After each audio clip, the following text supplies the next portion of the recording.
Good morning, everyone. Welcome to the Committee on Technology of the New York City Council. My name is Dan Garodnick. Today's date is June 21st. I am joined today by Councilmember Gale Brewer and Councilmember Mark Weprin. I want to welcome all of you to today's hearing on open data standards for New York City government. This is, in my view, perhaps the most important transparency legislation that we have heard in the Council in years. It will encourage far greater public engagement in New York City government. Information will become more directly available to residents and to the internet developers who could bring a vast number of apps to the marketplace to aid New Yorkers in accessing that information.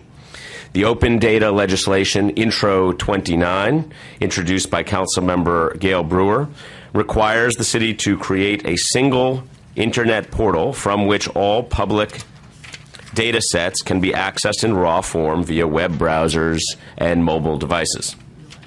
In simpler terms, if government has the data and it can be made available, it should be made available in an unlocked and searchable form to everyone quickly, completely, and license-free. Let me first of all thank Councilmember Brewer, who had the privilege of chairing this committee before me, and for introducing this bill.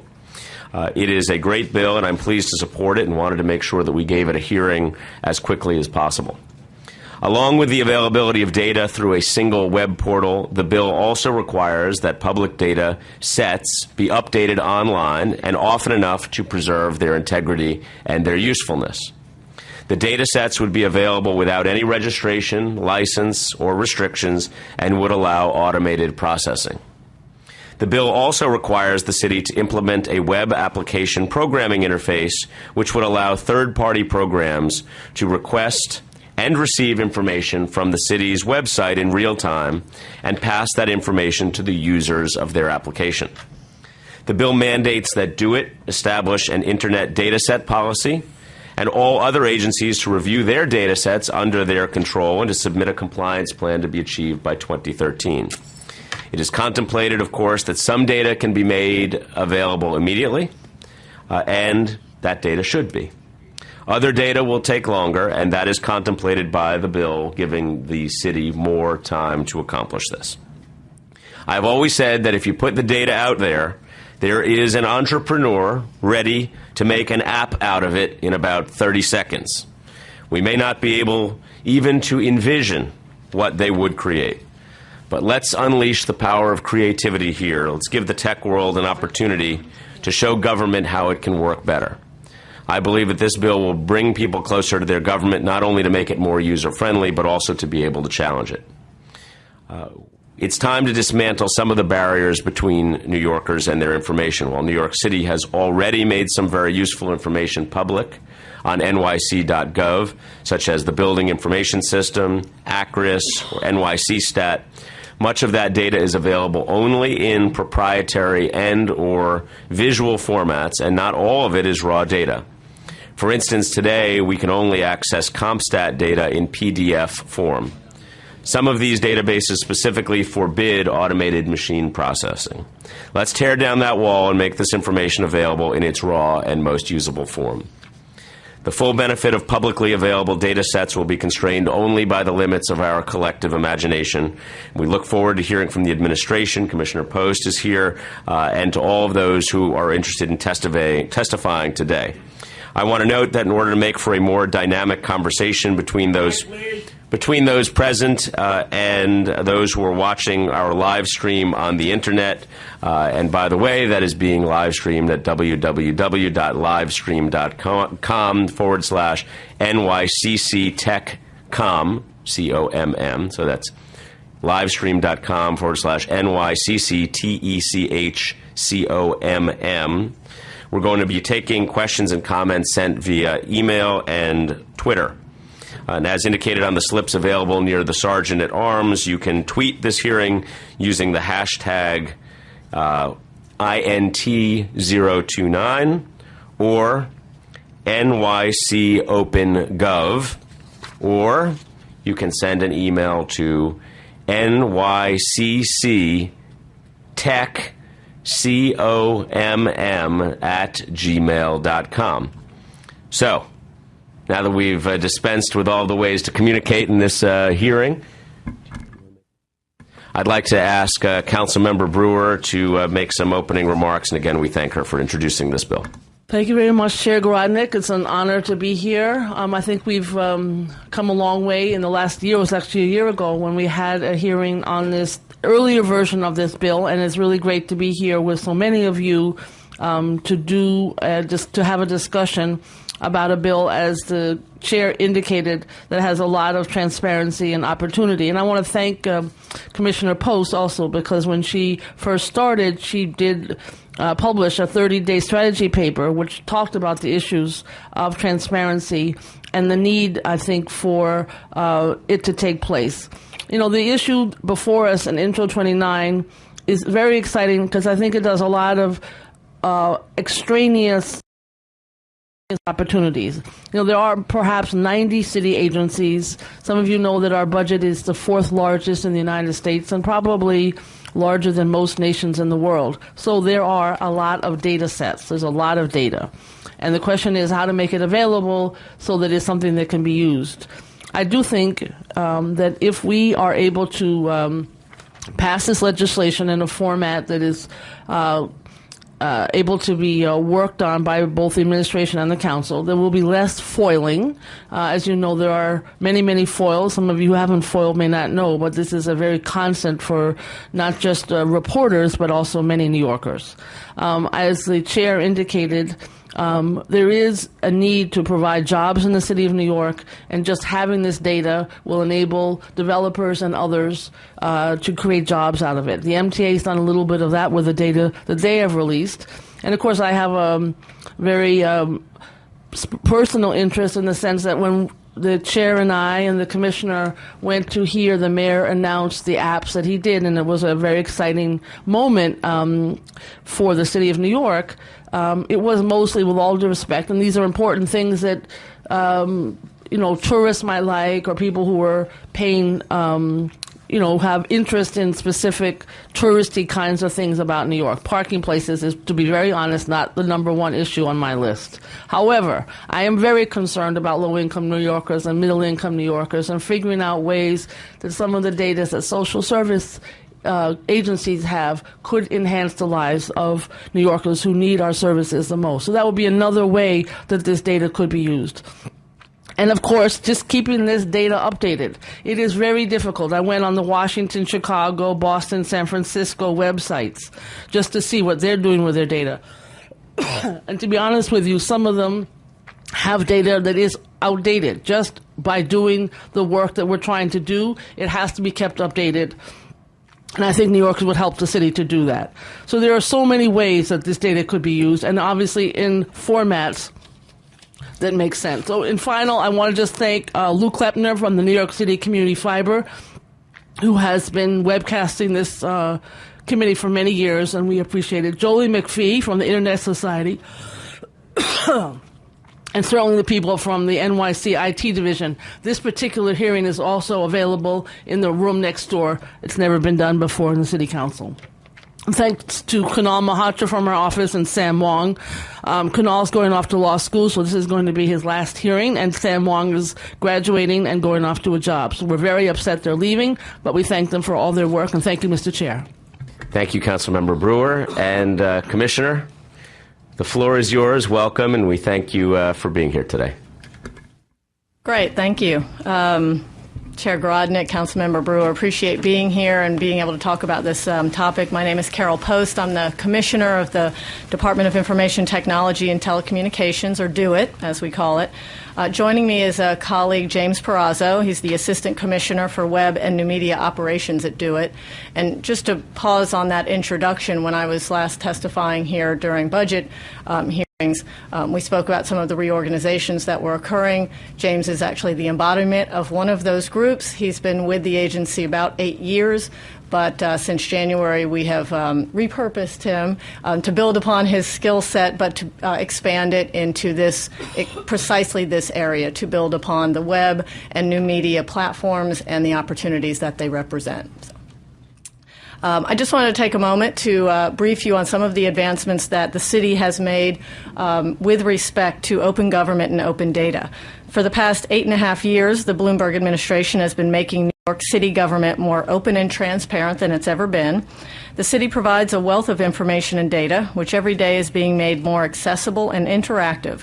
A few examples include the citywide performance reporting tool, the My Neighborhood Statistics feature, the New York City map, the stimulus tracker, NYC Scout, and 311 online. All this information and more has been made available at a portal called NYSTAT, which you referred to. NYSTAT is one example of how the city has proactively aggregated disparate data and information to make it more accessible and user-friendly, eliminating the need for visitors to have to hunt and peck to find what they are looking for. And in many cases, there is raw data available there for dissemination by the public. The amount of city information made available via nyc.gov today far exceeds anything previously available in the city's long history and meets or exceeds that of any other city in the world. In the past year, the city entered the next phase of the open government movement, that of open data. As the flood of social networking technologies transforms government in a fundamental sense, the city must remain at the vanguard of that movement. The city will continue its efforts to develop innovative applications and to make the raw data behind these applications open and available. This is the public's information, and we want to continue making it available in as many ways as we can. Accordingly, last summer, we worked with the city's Economic Development Corporation on the NYC Big Apps program, which Councilmember Brewer referred to.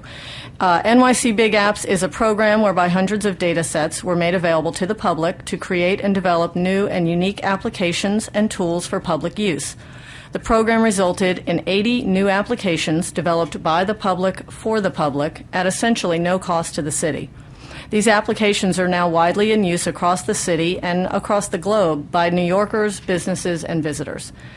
The 200 data sets that were made available as part of NYC Big Apps remain available at the NYC Data Mine, which is accessible at nyc.gov. The data mine represents data sets from nearly 30 city agencies and is searchable, sortable, and free to the public. DOITT is now working with these agencies to add data sets to and improve the usability of the data mine for the second round of NYC Big Apps later this year.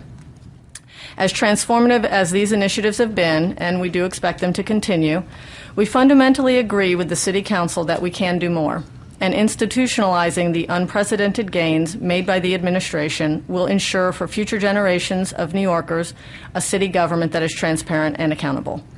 That said, today's proposed legislation presents a number of fiscal, operational, and technical considerations that may be problematic for the city. Chief among these are concerns about establishing reasonable limits on the use of data to preserve the integrity and capacity of a universal warehousing system. While we agree with the Council that ideally every data set that does not pose a security threat, compromise public safety, or contain personally identifiable information would be publicly available, that is neither fiscally nor operationally feasible in the short term. To really get open data right, we would propose an approach that would seek to classify data in terms of established criteria such as technical availability, timing and frequency of updates, cost to implement, and ultimately value to the public. We would support a clear set of standards around what types of data agencies need to publish and when, with certain minimum citywide guidelines. While as currently drafted, Intro 29 speaks to these ideas in part, we believe some of it remains somewhat loosely defined to be able to move forward without revision.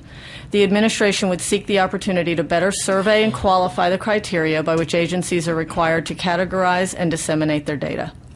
We are now meeting with city agencies to assess in more detail the challenges and impacts posed by the legislation.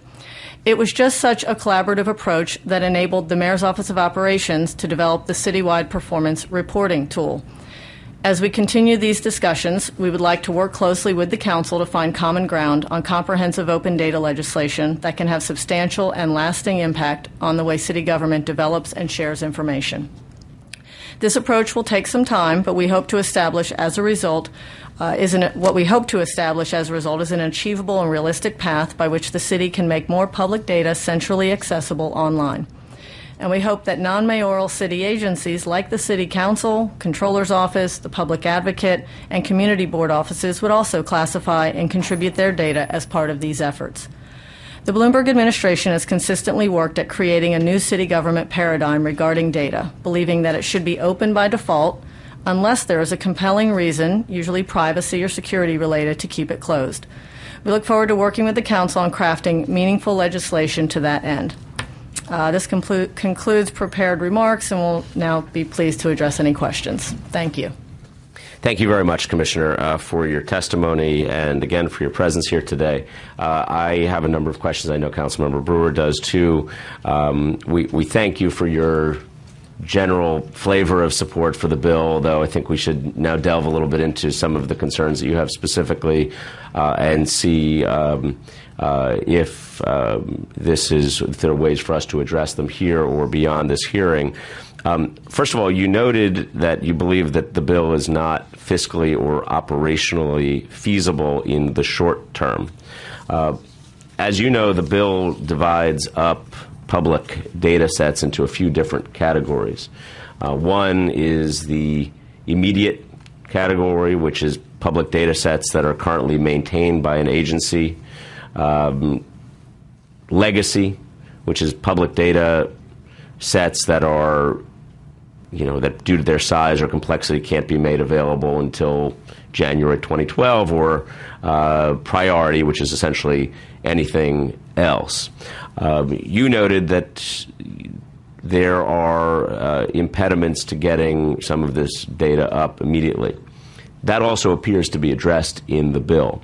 Why is there a problem with just putting up data which is already available and out there within 30 days for the immediate category as set forth in the bill? Well, there's clearly not a problem with doing that. We have been doing that. I think actually Big Apps represents the most advanced step that we've taken. So where data was easily, readily available in the appropriate formats, that's been made available. That's where we have the 200-plus data sets out there. Where it begins to get challenging is for information that is not readily accessible or readily available. And that's where there are both technical and, in some cases, fiscal constraints to be able to make those conversions. And those are not insurmountable. I want to be clear about that. It is simply a matter of understanding what the priorities are in order to set forth how we want to approach those. As I said, making sure there's a sense of what's the public value for it as we go through, because we can't turn it all on at once. We are interested in being able to convert it over time. So it's the point is that it's not readily available, so timing is an issue, which again, of course, is also contemplated by the bill, so I don't think that we're necessarily that far off. Do you or does DOITT or the administration have any issue with creating a fixed timeline here by which certain categories of data must be made available?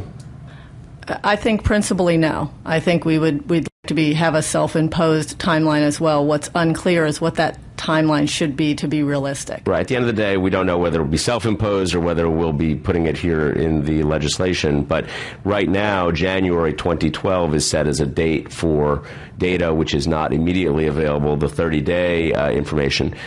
Do you think that that is too fast? It's hard for me to comment now because the issue is going agency by agency to delve into the data sets that each agency has. As we said, for the Big Apps program, we did that with all of the city agencies, and what it revealed was what was easily accessible and readily available. So we pulled all of that out. The next step then is to dive a bit deeper, to pull back the skin a little bit and see what's under there, and that's the effort that we would want to take some time for. I used by comparison the idea of the Citywide Performance Reporting tool, and this was a program I was involved with in my prior life at the Mayor's Office of Operations that was something similar to this in that it went the idea was to provide for both a common input for agencies to use with a universal output and a universal publication to the public. And in doing so, required agencies to transform a great deal of data over time.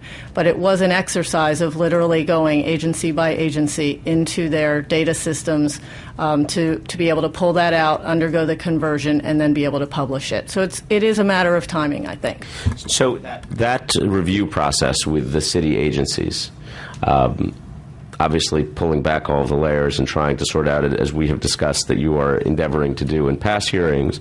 How long a process is that exactly? Can you give us a little bit of a sense of timing? Because if we're going to endeavor to set specific parameters for time, we want to make sure, of course, that it's done right and that we have the protocols across agencies to be able to do this in a comprehensive and ongoing basis. How long is it going to take you to have that review of city agencies to assess the detail and the challenges that would be posed? I don't have an exact time frame for you. When we did the citywide performance reporting exercise, the entire undertaking took a bit more than a year. My proposal would be that we take this in a couple of phases in working with the council to move this legislation forward. I'd like to be able to have discussions with city agencies, a little bit of back of the envelope to understand the challenges, and then be able to set forth what we would hope would be more exhausting undertaking. Okay, so there's not really an answer to that question at this point. I don't have one at this time. I think we need to be able to have those discussions with each agency, or at least the key primary agencies where we know some data is locked in, and be able to have a better sense of what the challenges are. Okay, well, that's a conversation that obviously we'll have to have together and think about what is the appropriate timeline, if not January 2012, for the stuff that is not immediately available. You noted about the NYC data mine, which included a repository of over 80 public data sets back in... 200. Now it's 200. Okay, so was it 80 a year ago and now it's 200, or was it always 200? It was always 200, okay. And the 80 referred to the number of applications that were built from it via the Big Apps competition. So you put in 200 data sets into Data Mine, NYC Data Mine, last June, was it, when it all came out? Is that right? And there were 80 applications. Have you added any data sets to NYC Data Mine since last June? Have there been any new ones? Have we added? I don't think there's been full data sets added. There has been updates and enhancements to the existing data sets. Can you say a little bit more about the enhancements to the existing data sets? Well, it's mostly refining to the extent that someone had visited the data mine. If there were issues with transmitting or pulling or accessing it, we were fine-tuning it, and certainly updating information that needed to have frequent updates in order to be refreshed and be of value. And who does the updating of the data sets that are currently on NYC Data Mine? DOITT is the steward of the data mine, and it reaches out to each individual agency to ensure that they're properly updated. The updates thereafter come from each individual agency. And how often is that data updated? Is it done in real time, or is it something which it's done every week, or for the ones that do need regular updating? How does that happen? It depends on the frequency. The trick about the data mine from the time it was published is that it was part of a competition.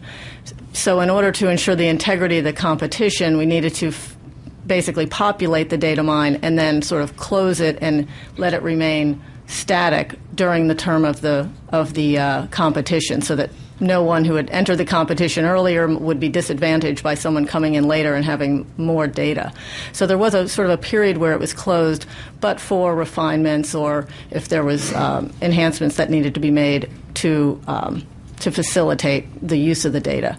And thereafter, that was launched in October, November. So there has been updates to this, but it depends on the nature of the data. So, for example, school data, Department of Education data is usually just done annually, whereas other data might be done on a more frequent basis. This is actually sort of the evolution of the data mine, which is to move it out from being simply a vehicle for competition and being more of a regular, ongoing vehicle for public use. Exactly, and I think that's really the intent of the bill, which is NYC data mine shouldn't be so extraordinary. It should be what we're looking to do all the time. The bill distinguishes between raw data, so that which is available in a machine-readable format, from cooked data, which has been analyzed and summarized into a report. Do you have a sense of how many data reports are available by the city, made available by the city on nyc.gov? Is that something you all have a measure of? Total reports or raw versus? Well, if you can break it down at that level, that would be useful too. I don't have it on hand, but I'm certain that we can obtain a master list of all of the data that's currently available on nyc.gov. Okay, I think that would be useful for us. And also the cost. It's our sense that by putting data out there and endeavoring to do this, it obviously comes with potential costs, but also potential cost savings through the reduction perhaps in FOIL requests and things like that. Have you considered what the administration believes to be the cost of implementing a system like, assume your framework where you have a little more time to go forward with it, and then put all of this information out there? Do you have a sense of cost? We haven't done a cost analysis, no. Do you have a sense about the city's budget for processing and completing FOIL requests? I don't have a window into the entire city. I know what my agency undergoes in FOILs, and there's hard dollar costs, and then there's the sort of the unaccounted costs in terms of time and use of personnel and resources. But no, I don't have an exact number for you. Right.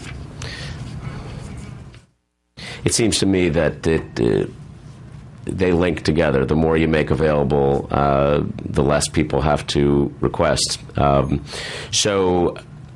I wouldn't expect you necessarily to have all that information. Thought maybe there was a chance you had it today. One more question for me, and then I'm going to go to Councilmember Brewer. The bill also includes an application programming interface requirement. How would DOITT do it, essentially? How would you put that into place? Is that something you would have the expertise to do in-house, or would you need to outsource that sort of a thing? Give us a sense of how you would make that happen. Sure. And with respect to what's expected from the bill, that may take a further discussion. I can tell you what we have as far as an expectation on ourselves, and I can defer to James, who's actually responsible for and in the process of building this out. But the idea of having the skill set within the agency to offer to the city and others is the idea of being able to build applications and have common platform to be able to use this data in ways that sort of take it to the next level out of being simply raw data and into usable formats. So we'd like to be able to do that internally. But what we learned, and I think what really revealed itself from big apps, is that most of the great value comes from people using the data outside of the city and being able to use tools, as you referred to. Someone could take a great deal of data and in 30 seconds do something really fantastic with it. So we'd like to continue to forge relationships or partnerships that can foster those kinds of developments as well, and kind of have both functions available to us. Okay, well, thank you for that. I'm going to turn to Councilmember Brewer for some questions. I may have a few more of my own at the end. Thank you. I'm sorry, I didn't note that we were joined for a moment by Councilmember James. Councilmember Capel is here, and now we go to Councilmember Brewer. Thank you very much. I know you worked hard at operations, and you're working at DOITT to get agencies to be more consolidated in terms of some of their operations. How how would this feed into that? In other words, is there more sharing of data sets? Because obviously that would be something that we want. We want less silo. We want more collaboration. So how could this project and this bill help do that? And is that something that's also your goal?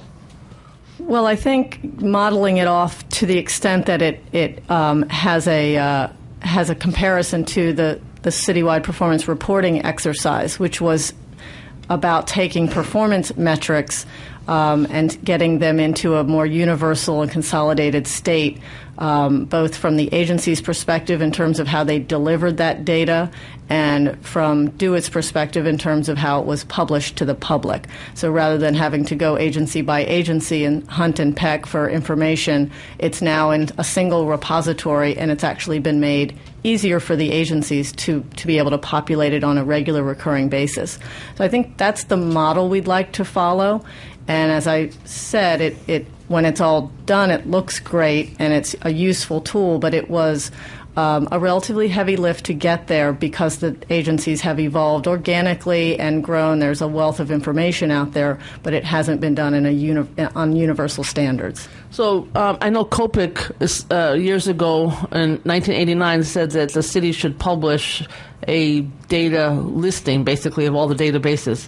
Now, does DOITT now have, do you think, a listing of the databases that exist? In other words, is that one of your challenges? That is definitely one of the challenges. So when I referred to being able to quantify the data that's available on nyc.gov, that's sort of square one. What's going on at city agencies is both data that's readily available, as I said, and accessible, but there is a wealth of information that's used operationally that hasn't necessarily made it to a public database, not for any other reason than it was grown organically out of a spreadsheet and maybe into an Access database or something other. It sort of matures on its own, and there is no single catalog of all of that information. Right. And how do you get the databases once you find them and the legacy systems come in line and so on? How do you deal with the format issue? Is that also something that would be part of this effort? Because obviously for the public it's an issue, for collaboration, coordinate, etc. It definitely is. And that's, again, in referring to the challenges that will face agency by agency and, frankly, database by database, to be able to develop a universal standard for both the agency to provide the data and then for DOITT to publish it. That's one of the main challenges. So how does one get the agencies to conform to giving? I know, for instance, I have friends who work at HRA. HRA has a lot of databases that you don't know anything about. So, because they don't know anything about it in some cases. So how does one go about getting this to be is it operations that does this? Is it you that does that? Who has the authority to be able to say to some of the silos, this needs to happen? How does one go about that? Well, I think that's what we need to determine from the administration side is how to approach this programmatically, and I'm sure there's a number of ways to tackle that, and we'd like to be able to come back and have a solid plan for you. The idea of setting criteria forth in legislation of this sort helps that in terms of being able to establish sort of a set of priorities so that we're able to approach it in an iterative way, rather than saying it's all by X date, which it does provide. The bill as proposed sets forth kind of an iterative approach, but I think we wanted to add a little more structure around that so it's clear what we want, by when, and how to get it. Okay. So, and obviously part of that would be what kind of language. Is it XML or dealing with the spreadsheet challenge and so on? So I assume that all of these are the challenges that you're talking about. The language, whether it's RSS and so on. Yes. Okay. The other question I have is the 311 data. How does that fit into all of this? Because it's a different kind of data set. It's obviously something that is up on the web in terms of by borough and so on. Because there is, I guess, a national effort. Again, New York is so huge. We're not like part of, with all due respect to Washington and San Francisco. I understand all that. But there is a big effort to do this open 311 system. Back to this issue of trying to be comparable with other cities. So I'm just wondering, because 311 brings in having this bill, I think, would help the 311 operators answer some of their calls, because knowing that this has been, a problem for a long time, et cetera, would be something that I think could help solve some of these problems. Certainly could help the community boards, I can promise you, having sat with them and tried to deal with their district service cabinet. So how does the 311 data fit into some of this discussion, if at all? Well, it does. I'll let James answer some of the specifics that you asked. He has dealt extensively with 311 and the use of its data and the transformation of its data into different forms and uses. But principally, 311 it's a microcosm of, I think, what we want to achieve, which is using data that is available, but in ways that are kind of advancing the cause. So 311 data where we have been able to transform our scout data into mappable, and having it be mappable is one advancement, and we want to be able to take those things further. Do you want to speak about some of the open data discussions that we have discussed with respect to 311? Sure. The 311 data, as with many other data sets, is included in some form in the big apps, and it would be included in data that we give out. It's also, as you mentioned, given out specifically by 311 in accordance with the law and in the... By law. With your law, in the format specified by that law. We are always looking for ways to give that data out within its own context, and to have it contribute to other contexts. The movement that you referred to, Open 311, we have participated in conversations about that with San Francisco and D.C. and other places, and we are supportive of the concept, and are to the extent that there's a national API developed that is workable for us, we will, our data will be available through that. When I go to data mine on your site, which is a wonderful site, and the question is, how does the public right now, in other words, right now you have 200 data sets, and the fact of the matter is people can take those and make something of it if they want. Do you keep track, I don't know that this is possible, but do you keep track of other requests that people might come in with that could indicate that this is something that the public is interested in? People, I don't know, health statistics or environmental or whatever. Is that something that... Well, we have as part of the data mine, we invite comment as to what's not there. So if there's a particular interest in data, there's a form you can submit right off of the data mine that says, what were you looking for? Did we not have it? And that's some of what helps inform us what we should be adding. What agencies are perhaps right now, as part of those 200 data sets, and I should probably know this, are the ones that are the easiest to come forward in terms of their information? Are there some agencies that have completely given you all of their data as far as you know? I don't know if any single agency has completely given data. As I said, there's literally, there are some functional areas that have spreadsheets that are used and logs, and those are done just for operational purposes. But the agencies have been, in terms of getting through the big apps stage one, there was a good deal of cooperation and an openness to get there. Again, in terms of what was readily accessible and available, there's a commitment to be able to turn that over. The next trick is to get to the more challenging information. Well, thank you very much. I'm very excited at the notion of working with you on this issue, and I think, as you can see from the turnout today and in the other room, and certainly there are quite a few tweets already, lots of emails, I'm sure, particularly in the city of New York, there's a huge interest in this topic. And I think that in the end, it would mean not only a savings for the city, if we could ever get those FOIL numbers, but in addition, it would mean jobs and opportunities that didn't exist. Of course, my other prime interest are the 59 community boards. And having sat through hundreds of, I'm afraid, meetings of community boards, particularly with the different agencies, it would make a world of difference for local planning. So thank you very much. Thank you, Mr. Chair. Thank you, Councilmember Brewer. I want to note that when we're finished hearing from the commissioner, we're going to hear from members of the public, and we are going to have a 3-minute time limit because we have to relinquish the hearing room for another committee at some point. Not immediately, but at some point. So we're just preparing for that. I wanted to note we have a couple of online questions that have come in, so I'm going to pose those directly to you, Commissioner. They are along the same line, so I'm just going to give them to you together.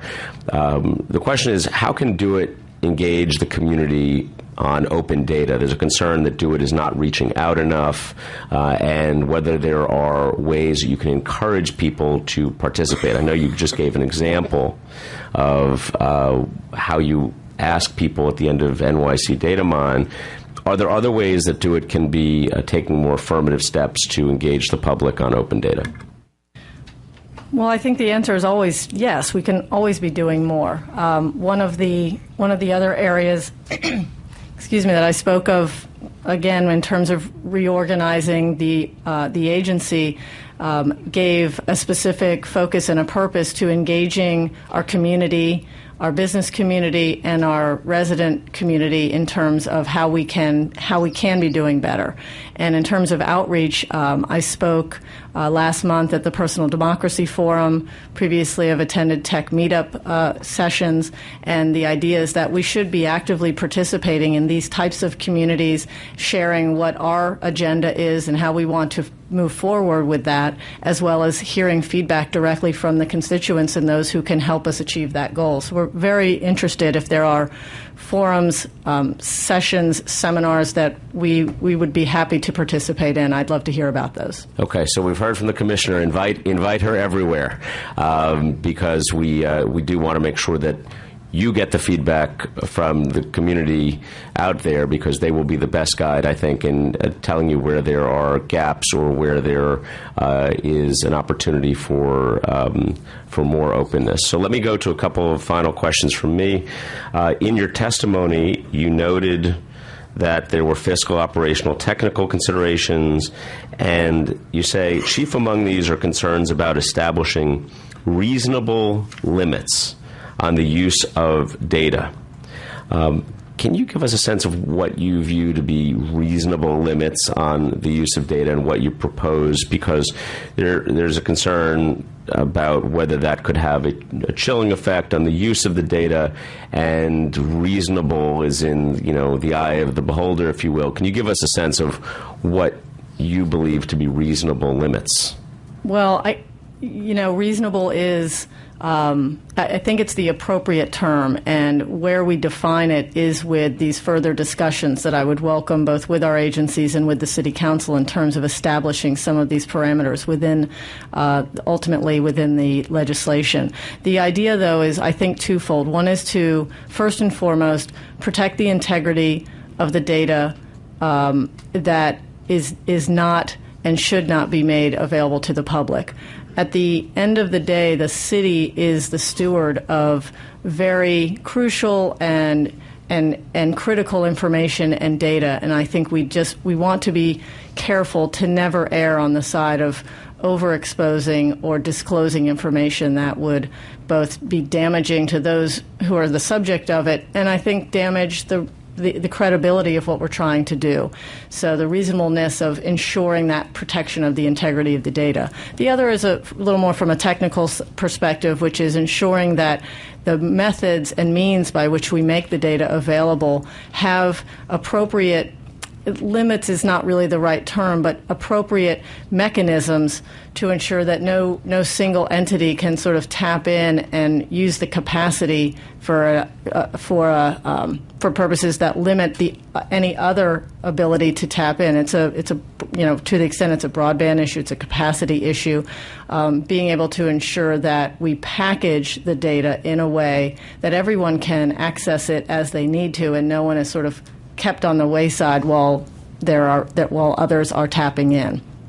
So it's, I think, both integrity and capacity issues. Okay. So if I'm understanding you correctly, it's not really reasonable limits on the use of data. Some of it is really the question of what data in the first instance is put out there, at least for prong one that you described, to protect privacy interests that the city may have. Is that right?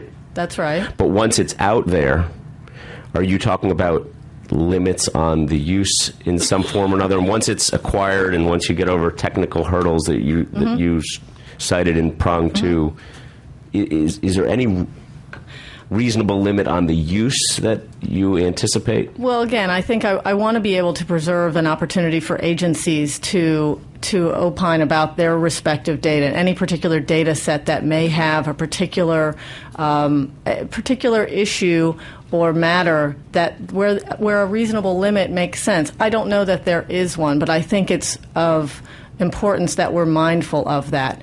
And I think more so is the fact that once data is put out into the public realm, that there's an understanding after that we can't necessarily vouch for the integrity of it. Once it's manipulated in ways, we want to be able to ensure that there's an integrity to what was published, and thereafter kind of it's on its own after that. And there's concerns about that. Of course, once you put it out there and allow individuals to double check and make sure that all eyes are on it, it does have some element of protection as well.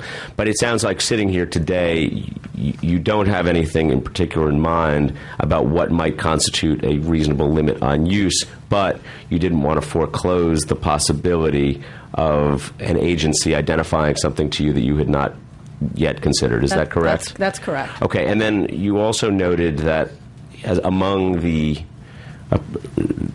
in the approach that you recommended about how to classify data, technical availability, timing and frequency of updates, cost to implement, and ultimately, you say, value to the public. The question, of course, is another one along the lines of reasonableness. Shouldn't we be concerned when it's the agency which is making the determination on value to the public? Might that not ultimately restrict data because of bureaucratic absence of imagination, perhaps? How do we address that? Well, and I think in the remarks I made, it's not intended to imply that we would be reserving the ability to make those judgment calls. I think each of those factors should be brought into consideration. And the idea is, again, if there are tens of thousands of data sets that have potential for publication and we can't do them all at once, which ones do we want to do during this iterative process? And if the ultimate determination is which is going to bring the most value, excuse me, I think we want to be able to have that as part of the dialogue. I mean, simply stated, we don't want to be expending efforts, resources, time, and money to put data sets available that may be of little value. The obvious question is, who's to say? I think it's just a matter of having a broad set of criteria that can all come into play and into consideration. Okay, we take your point on that for sure. Do you have any? With that, we see no other questions coming to us via the email address we set forth. So we will thank you for your testimony and your presence and your support. And we look forward to having further conversations with you and the administration about how to put together all of the right nuts and bolts here to be able to get this bill passed. So we thank you for your testimony.